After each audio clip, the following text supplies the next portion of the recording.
Greetings, my name is Chamomile and this is an exploration of the entire galaxy sector by sector. Today we're looking at Ryndellian Sector in the 17th Chrome Shield Command of the trailing sectors of the Mid-Rim. Ryndellian Sector is the domain of the Drag, a reptilian species from Ninzam 6. The Drag are fairly poorly adapted to the kinds of environments that most species live in, so they have to wear these special environment suits. Standard oxygen-rich atmospheres aren't fully toxic to them, but they can't breathe it properly without this little apparatus, and there's some kind of temperature regulation going on too. Records aren't super specific on the details, but they basically all wear these jumpsuits whenever they aren't on their homeworld.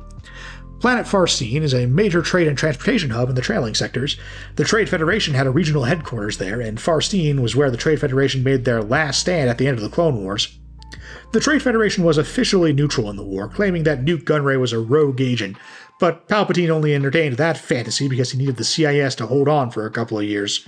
He needed that time to build up enough bloodlust in the Republic to get the people on board with a campaign of bloody retribution against the Outer Rim, which he could use to cement his authoritarian power. Liberty wouldn't have died to thunderous applause if the war had only lasted a few weeks.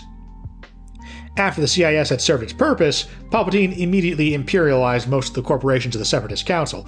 The Trade Federation's forces under Vizier Marath Vuro refused the imperialization, and Palpatine sent 17th Chrome Shield to remind him of the differences between a business offer and a government edict. After Marath Vuro's forces were destroyed on Farcine, his remnants fled into 15th Hook Nebula, where they got chased around a bit, but the Imperials caught up with them and finished them off. This is also the sector where Anakin Skywalker and Obi-Wan Kenobi caught up with the CIS battlecruiser Malevolence. It had been wreaking havoc across this theater, ambushing Republic ships in the early part of the war when the Republic was way behind in war material, and it got pretty close to taking out Plo Koon, but Obi-Wan and Anakin made fairly short work of it. Can you believe some people insist that the CIS were the good guys in the Clone Wars when they called their own ship the Malevolence? Both sides were run by the Sith. Every hero was a dupe for the villains. There were no good guys. The war with the First Order was a bit more black and white, though. During that war, Poe Dameron was fishing around for allies and went to the Ekrookians of planet Ekruk. Ekruk had a history of opposing the Imperials. Bernium Ro tried to restart the Nihil Raiders from their stronghold on the planet during the Imperial era. It didn't go great for him, but resistance against the First Order was less the project of one guy who found a Nihil hat and made it his entire personality, and more a unified sentiment of the Ekrookians.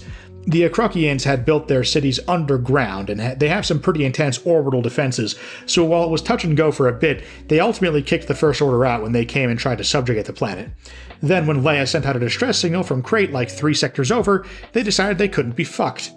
In their defense, their main military advantage is planetary defense cannons and an actual mountain, and you can't exactly pick those up and move them, but come on.